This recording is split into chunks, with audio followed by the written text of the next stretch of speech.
matchup. I'm happy to see that, especially with how much income these AD carries are getting with, cashback and the role quests. And the fact that, when we go late, when they get the full real 6 items or close to that, just so much power in the role. So Hayes and Babel going head-to-head. Want to see what they can do. Yeah, we are jumping in a draft. Of course, Roth's right of first selection did go to T1. They chose first pick, so they have first ban as well. We're not letting many of our mid laners play Azir very often, and we're not going to let Faker do it this time, like the ban of Yunara against Diablo as well. It's interesting because it's something they have definitely prioritized. They played Yunara Lulu together a lot, but this pick, despite being the most played AD carry in the LCK, has been losing a lot, has been struggling quite a bit. And BNK FEARX going heavy on the mid lane pool, but the most played pick for Faker has been Ryze so far. He has been actualizing all over the place. So it's interesting, especially as they have first pick, that they could just pick up the Ryze here.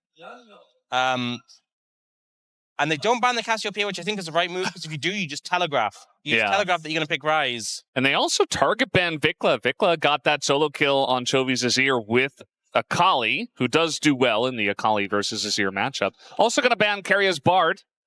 I think they're probably just going to pick up the Ryze situation. Jace is available. That's the other pick that was on their minds, and they do slam lock that. I did miss the fact that Jace just got left open. So yeah, that will come in. Rumble also available. And Vi too, and Varus. A lot of great stuff left here. Yeah, did kind of just tunnel vision on the Ryze, but a lot of power picks. A lot of poke as well with the Jace and Varus on both sides. I'm going to see T1 now opt to pick up Faker's pick. And they do. Might as well, I mean. Yeah, I also think the point-and-click CC, the setup for the Jace is really powerful. The fact that you can have that guaranteed route. This is kind of the thing, though, when one team bans both the Azir and Orianna, which you sometimes see let through and traded, is that you just end up with all these power picks going in. I am interested to see what Doran takes into the Rumble. I've seen a lot of teams just taking tanks into it. Keen has been someone who's massively punished that, going like first strike cashback and just farming off them. Aurora is something that you can play into it. Could just go for an 80 carry here, though, to match. Sivir is something we've seen a lot into the Varus.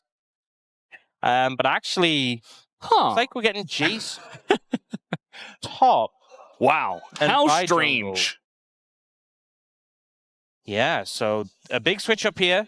We have not seen the Jace top at all this season. It's just been exclusively jungle, and even then it's just been banned a ton, so not much. So, obviously with it being fearless as well, that means Jace is out for the rest of the series. Via pick with a good amount of power. And BNK FEARX going to pick up the Taliyah for Vikla. Yeah, Taliyah, I feel like, hasn't been the most impactful so far. We've seen some pretty good games of it, but definitely some ways for the Vi to get over the rocks, obviously, with the ults. Doesn't really enjoy using her Q over those rocks, but also very often used into the Ryze in the mid lane matchup. I think the thing is, as well, is that Rumble often benefits from playing into champions. You can just bully out of the lane, and obviously Jace is also a lane bully, but I'm interested to see what Raptor can get in the jungle, because I feel like if you can just put the hit onto Doran and just pressure him, find opportunities to gank, that can make a big difference. Something like the Jarvan could have a lot of value here, especially since Ryze has no way to get out the Cataclysm. The Jace doesn't either. Also, in my mind, the Sivir is something that does well into the Varus, being able to spell shield a lot of his damage, being able to just shred waves in the way, and Jarvan obviously good into that. Pantheon also something that syncs well with the Taliyah and does well at ganking. They are going to go for the Ambessa first and foremost, though. Yeah, it's a top source of attack damage from the jungle, right? You already have that AP top, so Ambessa definitely up there with some of our best AD junglers, so they're going to take that off the board, but still another ban to go. They're going to take another ban into Keria, which I feel like generally outside of the Bard ban is not really a good idea, because he can play literally anything, but still going to take away some of the best options for Keria. Curious what he will play this game. Yeah, go for the Karma ban. You know, something that you can pair with things like Caitlyn, like Ezreal, and have a lot of lane pressure. And also, there's a lot of good items for it now on the current patch. They do ban away that Pantheon that syncs well with the clear, and also a lot of gank pressure. I feel like Jarvan is, as I said before, something that kind of sticks out that's left available. They're going to prioritize the Nico now, though, and snap that one up. Makes sense with respect to the Karma ban. I feel like Karma is one of those picks that really can bully the Nico out in the laning phase. Yeah. E1 considering the Corki here. I think as well, the fact that you already know that it's a Nico and you don't know what else is going to be picked in the jungle, I think going something with a dash, definitely having that element of safety makes a lot of sense for Pays. Yeah. And it is a pick that does have a bit of lane pressure. But it is generally going to be a bit of a rougher lane. They're going to go for the Nami as well. We've seen Nami Corki before. Into Varus Nico, though. This is a hard lane to play into. Yeah. We see it a lot from Genji and their bottom lane duo. Duro seems to love to play the Nami for some reason. The Corki, though, feels very good. Kind of goes with anything. Looking at a Nocturne, actually, here. They're going to snatch that one up right away. So it is Nocturne alongside of Talia and Rumble. It's a lot of dive threat, right? The Nocturne Nico can be so suffocating, especially you're playing into an Enchanter support, you're playing into a Jace. It does mean you're not going to have as much pressure pre-6, but as long as you can just track Owner, make sure he doesn't get any momentum early, I feel like once the ultimates come online for BNK FEARX, they have so much threat on the map, so much playmaking potential, so much ability to punish this Jace. It just really comes down to, you know, the solo lanes, I think, for T1 are the scary thing right now. What is Doran going to do on this Jace early? What is Faker going to do? The last time we saw him on this rise into Talia, he was into BDD and he solo killed him. So is Vikla going to be able to match up into that? I mean, it looks like Vikla's laning is pretty good nowadays. Honestly, I feel like BDD has struggled a little bit, at least in the lane. He's still been good, but I feel like has been... Maybe just that solo queue is the solo kill rather is on my mind as well, but it does feel like he is falling to some other guys such as Faker. I think that Vikla will be just fine. I am curious to see how much value this Nocturne is going to get and if they can make the Nocturne Nico duo actually happen in some of these team fights. A very strong duo there, as we do have BNK up against T1 for game number 1.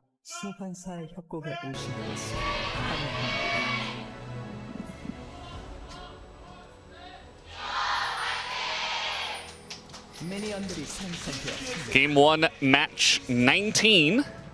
We'll have match 20 later today. That's Bro versus KT.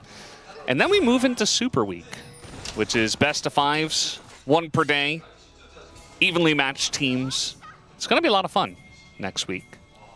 Yeah, I mean, I'm excited for it. I think as well, I hope we're surprised because they are aiming to be generally evenly matched. I think some of them, with how things have played out, might not on paper be as evenly matched as we hoped, but we'll see. Genji, Home Life Esports. I mean, you said it, but we'll see how it plays out. Obviously, best of 5 is always a different game, especially with Fearless. Carrier Pace getting some good early pressure here. It was definitely pressure. It pushed them back. They didn't do a whole lot of damage, but they did trade heals. I'm excited to see how this lane plays out. I feel like once Diablo Calling get control of the lane is going to be pretty difficult. There's a lot of sustain on the side of the Nami, but both lanes kind of trade in a similar way around having a good amount of burst. But I just feel like the poke from Callan and Diablo is more severe. But if you get control of the lane like this, you're able to poke them out, use the ebb and flow effectively, you can be in a great spot. I just think the range is my main concern. You can throw the Pop Blossoms very non-committal from a distance. The Varus as well, you know, outranges the Corki quite hard. But the fact they've gotten this early prio, pushed them back in, puts them in good stead for now. And Diablo and Kellen are a very strong duo in the bottom lane. These guys had the most duo kills last year in the LCK. And they are up against Pays and Keria, but certainly a duo to be respected. that can get a lot of work done. So curious to see what they can do on the Varus and Nico. Yeah, both supports actually getting an early recall in, getting a refillable each, and a control ward. So really just trying to ensure they have as much power in this lane as possible, and utilizing those home guards and the power of them. You know, committing those early potions just to try and have as much presence and trading power in the lane. Yeah, can be very important. Raptor is coming up here. He is going to spot that Owner just took this one. As we had the question mark ping from T1 on the top scuttle. They didn't actually know exactly where Raptor was or where he had started. Or maybe they knew where he started but assumed he cleared the bottom side first and went to the top. But that was not the case as we saw him go. I think it was Raptors into top side clear. Then he finished off on the bottom side. And that puts him, you know, not able to get that scuttle ahead of Owner, who does pick it up. Yeah, so not a major concern, but does put Owner in an okay position. You see both AD carries able to get a back off, get a tier. Paze does have the refillable over Diablo here. But things panning out pretty evenly so far. Yeah, just kind of farming it out. You know, no big action on the bottom side of the map. Teleport is used from Diablo, so he's not going to have that. Paze brought the barrier this time. So might be able to utilize that. Raptor thinking about taking the Raptors. It's his domain.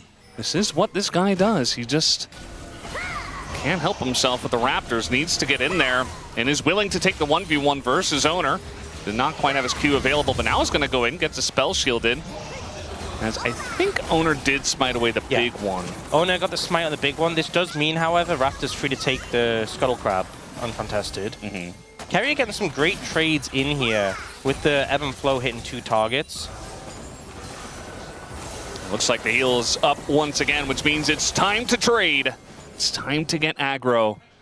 And Paze and Carrier continue to have control of that bottom lane, which is very important. Not really giving an opportunity for Diablo and Kellen to get on the map here. Yeah, they're doing a great job. I think if you... Oh. Diablo actually in a little bit of trouble. Has to flash in the 1v2 right after Kellen left. If you let the Varus Nico keep you at a distance and just fire off skill shots, you're never going to have control of the lane. But, you know, Kerry is moving forward, getting the double ebb and flow value. Paze is pushing forward as well.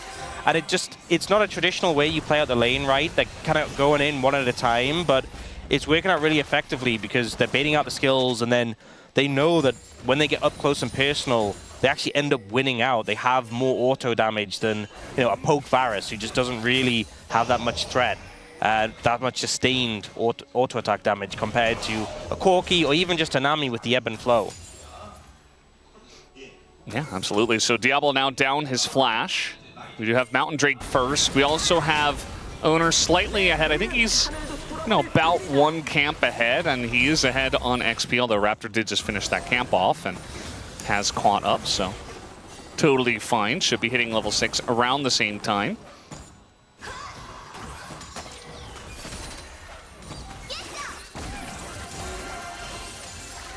And we're just biding our time. We're just waiting for the game to open up, for the action to begin. I mean, Raptor's his 6 now, so that's a big point, right? Having that available.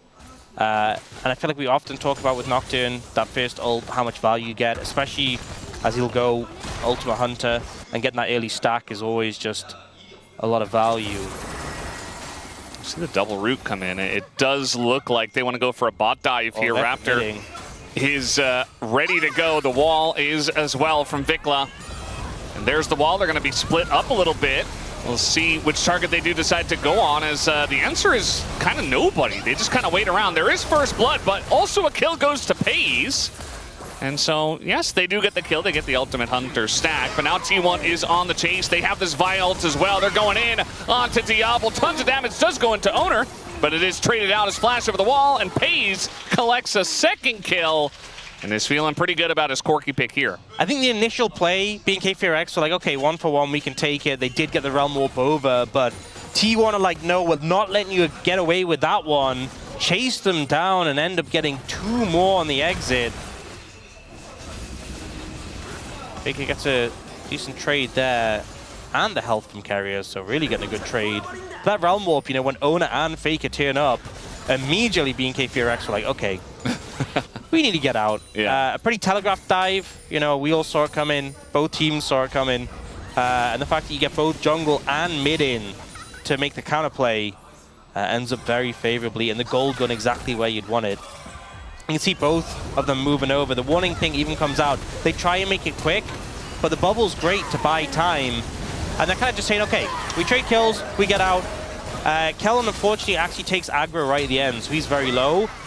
But Owner's like, I am going. We're making this into more than it is. And Faker going very aggressive with Pays to confirm these kills. But it works out well, right? You got a kill on your Ryze, 2 kills on your Corki. That's exactly where you want that money. And we take a look at the damage dealt chart at 8 minutes into the game, basically just highlighting the bottom lane doing a lot of damage. Look how much damage Carrier has done as a Nami. That's what I'm talking about though, right? Yeah. You really, I expected this lane matchup, the Varus, Nico, so non-committal, you can just throw your poke out from a distance, but I think Pays and Carrier have not only done a great job of dodging a lot of the skill shots, but also Carrier was just walking up, bouncing the W, so it was healing him and hitting both targets on the opposite side, playing with a lot of confidence and not getting punished for it. So some great laning from the bot lane of T1 and Carrier in particular, really paying off and giving them an advantage already. Carrier has kind of hid on Bush for a very long time. They're going to spot him now, but the tidal wave is already coming out into the bubble, as it is a very nice trade for the bottom lane of T1 once again. Even with Raptor here and Paranoia available, Owner also very close by. So some babysitting jungles on the bottom side of the map.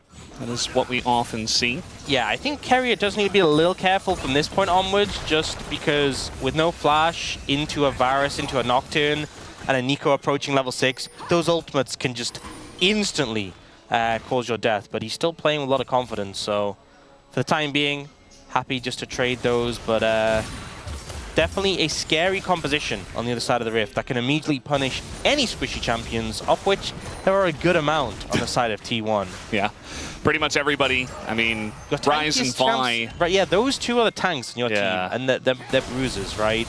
Yeah. We haven't talked a lot about the top lane because, well, it is the top lane. Remember when Tank Jace was a thing? Yeah, that was not fair. Remember Tank Azir?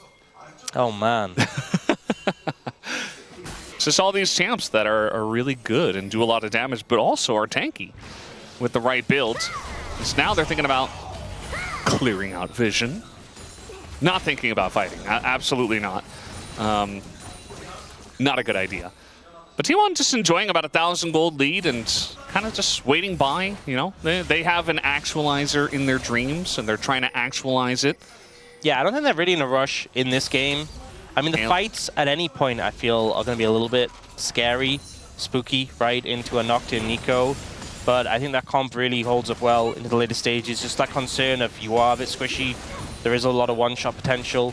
One thing to note is that no real look towards the dragon yet, right? We're 11 minutes into the game, not even an attempt at this first dragon. So Soul going to be slow no matter what. And we've seen games on this patch, on this season, be slow. Especially Baron's hard to take, a lot of commitment needed, a lot of damage needed. Very hard to sneak a Baron, even for a team like T1, who we know they will just have a tendency, at least in the past, to start at 20 minutes. It's a lot harder to do. So with dragons being slow, this game could just go the distance. Yeah, maybe BNK saw that KT game and they're like, well, we don't want to spawn Elder Drake, so we got to be careful about taking these dragons early on. But they are eventually going to take this mountain, and it doesn't look like T1 really care. And to be honest, if I'm T1, I also don't care, because it's just one mountain, and also it's very late, so there's not a lot of pressure there, as you were talking about. Yeah, I mean, the later the first dragon's taken, the less you really care about it, because, you know, dragons lead to soul, but the later it is, the less like the soul's going to happen. But still, BNK FEARX will pick it up. Do have our first role quest coming in. Claire has picked up his. Yeah, pretty interesting that he's the one, but now Faker kind of in an awkward spot. Does have double sums, but rooted basically forever. He is tanky, though, already with the rod finished, and Kellen flashes away. Paranoia is coming in, but Owner had his sights set on the Nico and does pick up the kill. As now we have TPs arriving. Doran and Clear are here. No equalizer, though, as he used it on the wave earlier. Looking for Raptor. He has to flash away. The flash bubble comes in, and the tidal wave is there, but it already gained enough distance. And so T1 saying, well, that's good enough. We got the 1 kill. Nice bait, Faker. I think just drastically overestimating the damage for BNK FEARX. I mean, Talia has an uncompleted Seraphs. It's just, there's no real damage there. It's a support Nico, and you're into a Rise who had a Rod of Ages and a Null Magic Mantle. And that extra little bit of MR when both your AP is going to make a difference. I think that could have been a different play if Varus was there or Nocturne was there, but just a very ambitious play that gets turned around pretty quickly. And also, when they commit onto Owner, I think Raptor, you have to expect the flash over the wall. If you're not going to follow, you're not going to get the kill. Now in particular, Faker's gone the upgraded Merc Tread, so that play didn't work there. It's definitely not going to work now. And he just runs at Talia, Vikla in this case, and he doesn't take damage. Like, if there's ever a straight line, no junglers, I think Faker, as long as he can gain enough, proximity, as long as he can be close enough to Vikla, he will win those trades. So he's going to be looking for those as much as possible, even before he's scaled up, but way before he gets the second item. As Clear and Raptor are here, and that ward is just barely going to see him. Looks like to spot him out. Yep. Yep. Kellen trying to pretend to be a minion.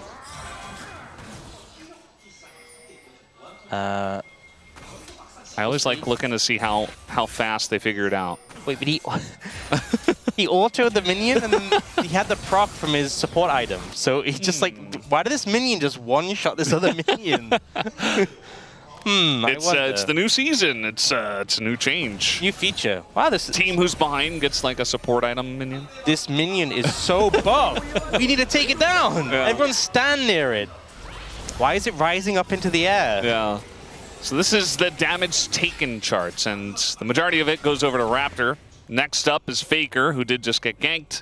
An Owner who has been a lot of the action. And now he's going into it again as Clear is going to flash away. Equalizer comes down. And T1 say, well, that's good enough. We'll just get his flash and back away. It was a zoning equalizer. He was like ready for them to commit more. And they're like, no, you're good, bro. We got your summoner. We're fine. Yep. Yeah, Vikla just really not doing that much damage. But sending a message to Pays that he should leave, I guess. Yeah. Are looking towards the Herald now. Oh, they're going for the Nami. Yeah, Keria kind of standing on a ward and not realizing it and immediately just kind of dies. This is one of the things with playing an Enchanter or just any squishy support into this comp. Also, Keria's gone the Dreammaker support item. And we sometimes see Celestial opposition come out, even on these, Enchanters or these squishy supports. Like, Kellen on Nico has gone Celestial opposition. That's why. Like, don't get me wrong, Dreammaker is really strong, and the value you get from it, the damage block, the damage dealt, I 100% get it. I'm also a support player, can be very greedy, but no way. But playing into this composition, it's a tough time. It is a tough time, especially when you don't have flash. So Keria does just get one shot there. It was a good arrow from the Varus as well, just clipping him to do that extra damage. Faker running at them once again. They actually broke the shield on the Merc Treads. Wow. Yeah, they so close to taking him down. Yeah. I'm glad they didn't commit more. Learn the lesson from last time.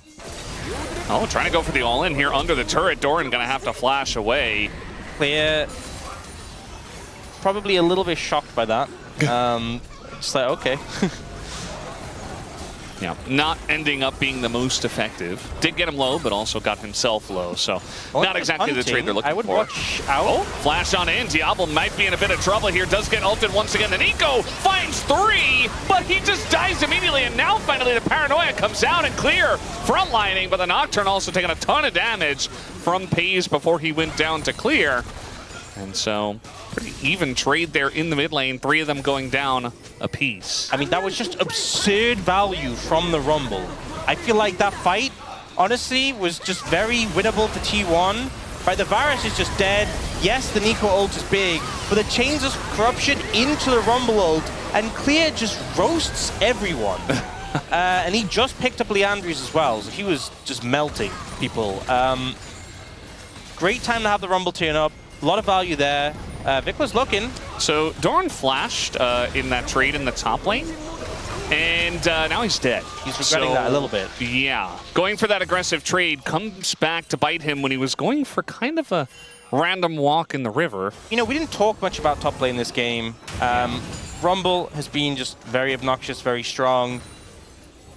I wasn't 100% certain what we were going to get out of the top lane matchup, but yeah, it just hasn't really... I mean, Doran's done fine, right, into Clear, but Rumble's still Rumble. This champion is just still... just not okay. Not okay. Not okay. No. Yeah. No. So it is Chemtech Soul, actually. When will Rumble stop being broken in competitive? When will Azir stop being broken in competitive? When will Corki stop being... Corki comes and goes. Right? Yeah, Corki does come and go, but he was there for a At least really we get different shades time. of Corki, right? It's now Corki bot lane. It's now auto attack Corki, I right? feel like if you're in the meta solidly as a S tier pick for like a good 2+ years, but at least it's enough. At least it's different, right? It is different. It's a small step down for sure from Rumble and Azir, especially here in the LCK.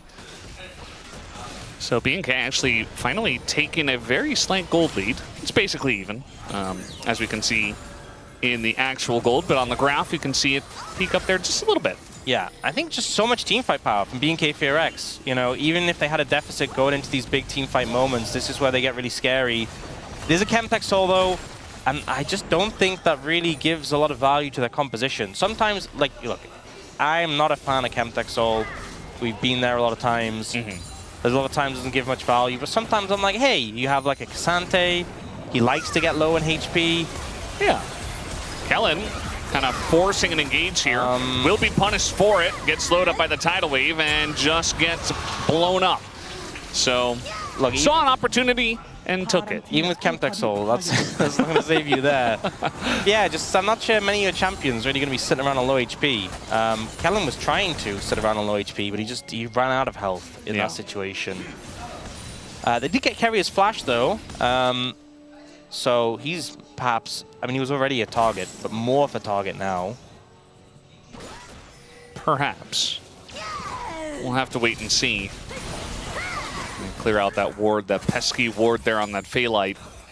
That ward gets so much value if you can place it, especially, I feel like, on the blue side. If you're winning, you just move on in, you place a ward there, you can see the jungler coming for the next minute. Yeah. Oh. I mean, that's the thing, it's like it goes both ways, because it's like, it's a lot of value, but it's so telegraphed. Right? You should expect a ward there. And the extended vision's only temporary, right? For the next minute. A little extra information. Clear, level 15. Pretty scary. The same as Faker, who had the Rod of Ages level up. So this is one really scary Rumble. This isn't just your average Rumble. And Clear showed off what he could do in that last team fight as well, when everybody kind of piles in or gets CC'd for a long time, which their comp does. Yeah. It isn't... actually, I don't know if he's gone cash. I don't think he has, based on his items. But I don't know. I didn't see earlier. But it's not like the first strike cashback that we saw. Well, like, you wouldn't go first strike into Jace. But like all the first strike cashback we saw Keen going, that was really disgusting. Where you just farm against a tank and have infinite money. Cashback really is just a ruin of all time. It's not kleptomancy. We're getting a lot of throwbacks today. Living in the past. Kleptomancy was certainly one of the runes of all time for sure. Yeah. That one broke a lot of matchups. Nuggery was very happy to use that every single game in the top lane. think if he was still playing, he would just play First Strike, Cashback on every champion. Probably. Triple Tonic as well.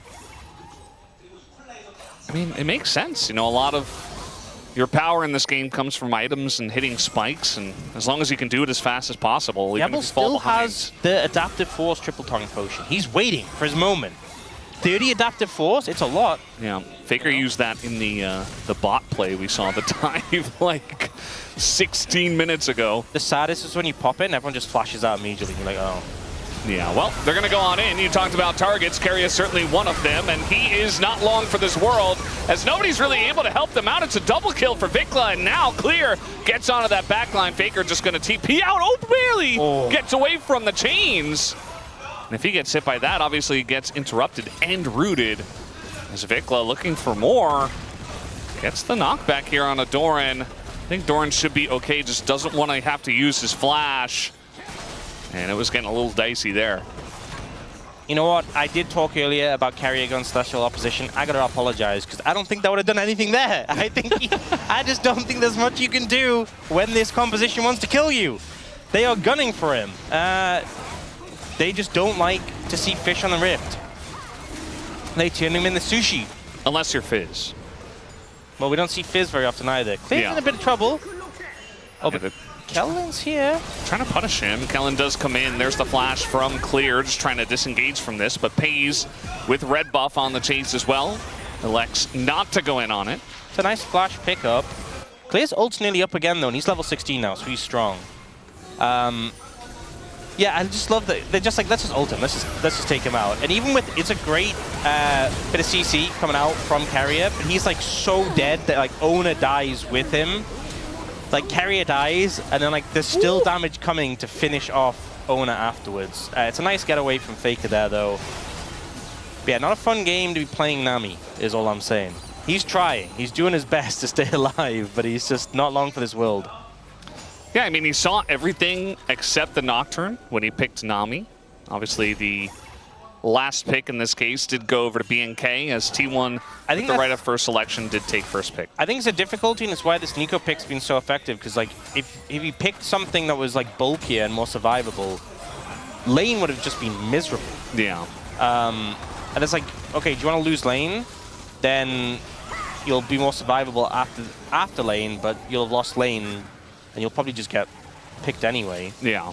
Or you have a better time in lane, but then this is what happens. But at least the game's closer, so pick your poison. Yeah. Theoretically, something like Nami, if the fights are actually close, gonna have to hold that thought, as this time Keria just flashes away. But now Vikla goes over to the left side of the wall, instantly dies, gives the shutdown to Pays. And that's exactly the mistake T1 were looking for, as the equalizer gets big damage and might push them back, but it didn't hit Faker, who is leading the charge now, as Kellen is going to go down. Triple kill for Pays, as T1 just like that, one mistake, and they're ahead of the game. Yeah, big flub there from BNK FEARX, but good peel from T1. Keria just immediately flashing over the wall. If Raptor wanted to go for him, he'd have to commit so deep, and in the end, he doesn't. It's Vikla who oversteps, and Pays makes him pay for it now, 7-1 and 2. And you know, that conversation we're just having about, do you want to get picked out of lane but win lane? I think the decision to win lane was a great one, because look how strong Pays is. Yeah. Ends up taking down Vikla who oversteps, and then Pays just pumping out so much damage. That big one there, taking out the enemy jungler, and then Kellen tries to find this angle here onto Fake and just gets obliterated. Yeah. The equalizer was very good, but it was basically the only thing that hit T1. And it didn't hit Faker, who was able to get that really nice angle. And now the gold lead, I mean, they were pretty dead even. It's 4,000 for T1. Yeah, that's a gold graph. Gold is fake, though. I'm not a believer. I am a believer in T1's ability to punish mistakes and make very few of their own. I mean, I think I'm winning from 14,000 gold down. I think when they're 5,000 gold up, odds are pretty positive. It helps, for sure. Gold is still fake. Also, Faker is close to actualizing all over. Uh-oh. I hope they're ready. He's going to actualize and realize his dreams. They will not be memes in this game. He's going at third, no delay. And, you know, he is actually still 1,000 gold behind Vikla. Oh. But where the gold lead lies for T1 is in FaZe. As we do have the TP coming in, nice flash there, but the equalizer still going to hit FaZe. Doesn't have his Valkyrie, doesn't have flash, and eventually he will die as they do get him down. And also Owner, who went deep, dies to the Varus. And now it's basically just, okay, a dead Doran, and Faker's like, what happened to my team? Just a great team fight from BNK FEARX. The dive comes in, and FaZe does everything he can to dodge the Pop Blossom, but Clear just slides in and takes him out. This Rumble doing absurd damage. But Faker not quite ready to actualize all over the place. He survives, but can't put the damage back in return. Kellen comes in, nearly catches him, but look at this. Raptor tries to buy time, but Clear just goes up, slams him with the overheat. And then there's Zhonya's to buy time. Kellen moves forward, catches this route, and helps to take out the Jason. This is why even with the gold advantage, it's still so volatile into this composition, because you have squishy members. There's so much engage on this BNK FEARX composition, and now about 2,000 gold lead. The Red Bull Baron power play is it's -7, -52, -72. Wow. And we got a Chemtech Drake, Chemtech Soul here for BNK if they can pick it up. It does just spawn. Faker does have the actualizer though. He's hit it. He's about to actualize all over BNK. And I do wonder if they recognize this, if they're willing to take a straight up fight, if they have tabs on Faker, who is right now in the mid lane. FaZe does have no flash now.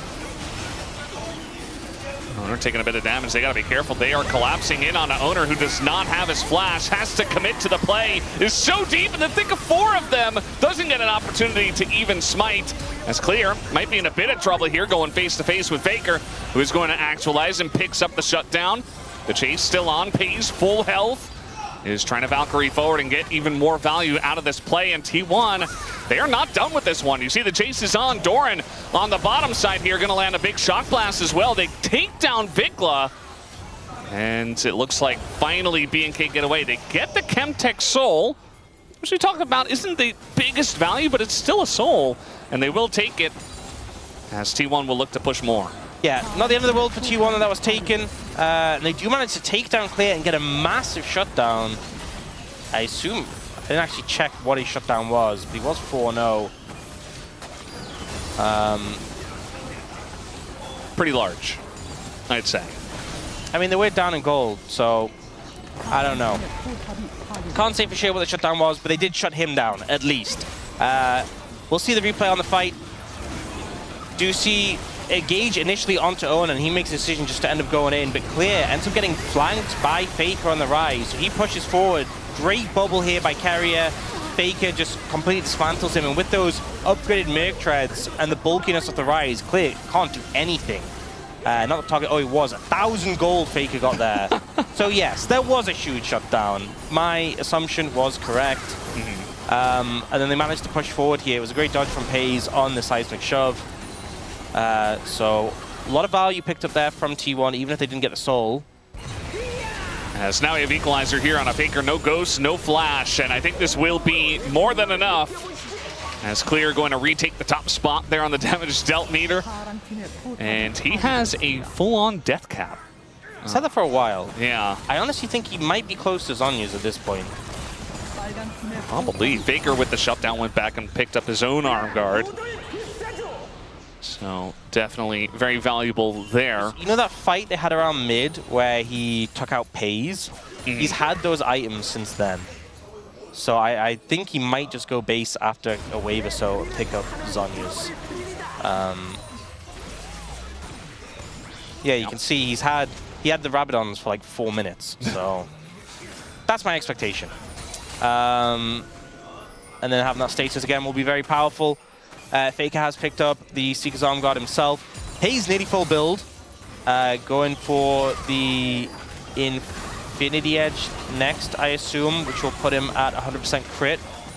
Won't have the Bloodthirster though, but he does have some sustain from Carrier. It's not the biggest deal. Yeah, Baron's up. We got Elder in 3 minutes. This is a spot where T1 are very comfortable based on their recent games. Oh, actually, their most recent game.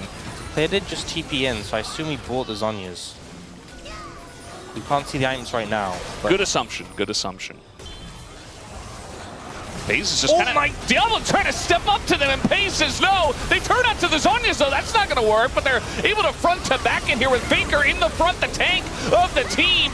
Clear gets a ton of damage, but more importantly, he dies, and the rest of his team is so low. They get the catch here on a Raptor in the back line, and Vikla, nice shove back. Looks like he might be able to live for now, actually, because of that, but it should be another Baron here for T1. Yeah, Diablo just disrespects the rapid fire there and just walks straight up to FaZe, takes so much damage, and it feels like it was almost a panicked start from BNK FEARX. Like, what is happening? So AD carry, we have to do something. Clear does so much work in this fight, but it's just not quite enough. I feel like a big aspect was him not having flash here. But yeah, I mean, it's rapid fire. It's also the buff from the Nami. Just disrespects him. And then here, look how much damage Clear ends up doing. And also, look, he last tick turns it towards Doran with the extra damage and spins him so he dies. But the rest of the team is kind of just crumbling. I think T1 doing a great job as a unit here. And FaZe finding this great angle, also dodging the Chains of Corruption and the Equalizer. If he got hit, he was just dead. Yeah. But Clear is a one-man army right now. I mean, he's still doing damage with so many threats in his face. Perfectly flashes and Valkyries out of the way. Oh, these Valks are so good. Like, 3 Valks, the Unraveled Earth. If he's slow, just slightly, he's dead. And didn't actually go the IE. Went the GA. Honestly, he has a ton of damage already, so... yeah, and if they go all in onto him, now there's more than enough damage besides him while he's dead. Yeah, I think you could probably sell the Collector eventually and get IE instead of that. Could well be the decision he goes for. For now, do see it's Elder in 50 seconds. It's a huge gold lead for T1. I think main thing, though, is also the break points, because Vikla's approaching a Rabadon's not quite there yet. Trying to get in onto Doran. That was actually a solo effort from Raptor. Still gets the flash out of Doran. Yeah, so it's 47 seconds on Raptor's ult, and it's 30 seconds on the Elder. So I actually like that play. It'll be a little late, but the Elder takes a decent amount of time to take down. So as long as T1 aren't able to just straight rush it down, which with how these things plays out, I don't think they'll be able to. You'll have the ult back up for the fight, and now Doran has no flash. But they don't have that much control in the area is the only concern. So we'll see how it plays out. Raptor trying to move in here. I mean, BNK only have one choice, and that is to approach the Elder. So T1 posturing aggressively, just not allowing them to enter. That's one concern, though, is not having the ult does make it harder to approach. And maybe T1 call is just to start up, but it's 20,000 HP. And Faker's not dealing damage to it. He's actually fighting with Clear here on the left. And winning. Does do a lot to him. The Equalizer also only really going to hit Faker. Meanwhile, we got the G8 procs here as FaZe takes down the Nico, and Raptor bites the dust as well. They were desperate to enter into this Elder pit, and instead they end up taking a losing fight to BNK. So now T1 should have a free Elder under their belt. Yeah, felt very rushed to get in there, and I think they just need to take it a bit slower, wait for some cooldowns, and the Elder was still very healthy. You know, I guess they didn't have full information, didn't have full control, but it felt like a desperate play from BNK FEARX, and T1 so slow, so controlled, are now pushing up into the base, and the Elder's about to be secured as well. If FaZe autos someone, I don't think it's quite there. I think without IE, he's not just going to one auto Elder proc, but it won't be far away. Depends on who as well. And they have a lot of other poke in this chase. Doran isn't the most fed, but he's ahead of the Rumble at this point in time, as looks like they're waiting. Yeah, maximizing time with it. So we'll see the replay. Clay's trying to play on the flank, but he's just really got a bad matchup into Faker, because Faker has those upgraded Merc Treads and is very bulky. It's very hard for him to deal with them. Look at that Seraph shield! Yeah. It's huge! And then Vikla tries to move over to help, but he's just not that strong. Doesn't even have the Rabadon yet. Diablo tries to help take out Faker and just really isn't there for support, and the team kind of just crumbles. Again, they have great engage tools, but they need to go. They didn't have the vision, they didn't have the setup. And Kellen dies before he can even get his ult actually to connect onto FaZe. Yeah. Just kind of him and Raptor on the right side by themselves without a Rumble supporting them, just kind of going in, forcing it. Oh, and the Pace rest of the team behind them. Now sold the collective IE, so he's almost 7,000 gold ahead of his opponent. He's now full build. Because normally, right, when someone's got full items, you're like, well, at least they can't get more items. Well, he's an 80 carry, so he has 6 items. Unlimited items. And now he's sold the collective for an IE, so now he's like really optimizing. Yeah. That Edge of Night is getting some mega value in this game, by the way. Yeah, no kidding. There have been some accelerated shock blasts that hit that. There have been obviously a lot of missiles, as this is just the decoy. They have a minute 10 on the Elder to stall out. I'm not feeling too hot on BNK FEARX's chances. Bot inhib's already down, obviously. Top inhib's going down. They have a wave coming into mid. Yeah, I think mid inhib on that one. Mid inhib's gone. All right, well, they're going to wall in. Faker decides to take the Realm Warp and go towards Vikla. It's a big shield in his face. I mean, he gets low, but they just don't punish. Yeah. And now they have the poke. I mean, Vikla doesn't have Edge of Night, no Banshees, obviously, so taking a ton from Paze, who is the raid boss in this game. Has the GA, has the Nami, barrier and flash available. There isn't a lot that he can't do at this point. BNK, I'm sure they're looking for one opportunity to get onto him, but I'm not seeing it right now. Bit of damage goes in Vikla! No! That's kind of that one combo you were talking about. Vikla is going to get healed up as Oner goes very deep and does go into the GA. And Pace is just running over the equalizer, doesn't care at all. He's trying to do the damage as Carrier tries to hit a bubble, not going to. The C1 do get pretty low, and the flash is coming out here from Diablo, but the damage from Paze is a bit more. Paze getting incredibly low himself. They take out Diablo and the rest of the team, and T1 will end the game up 16k gold.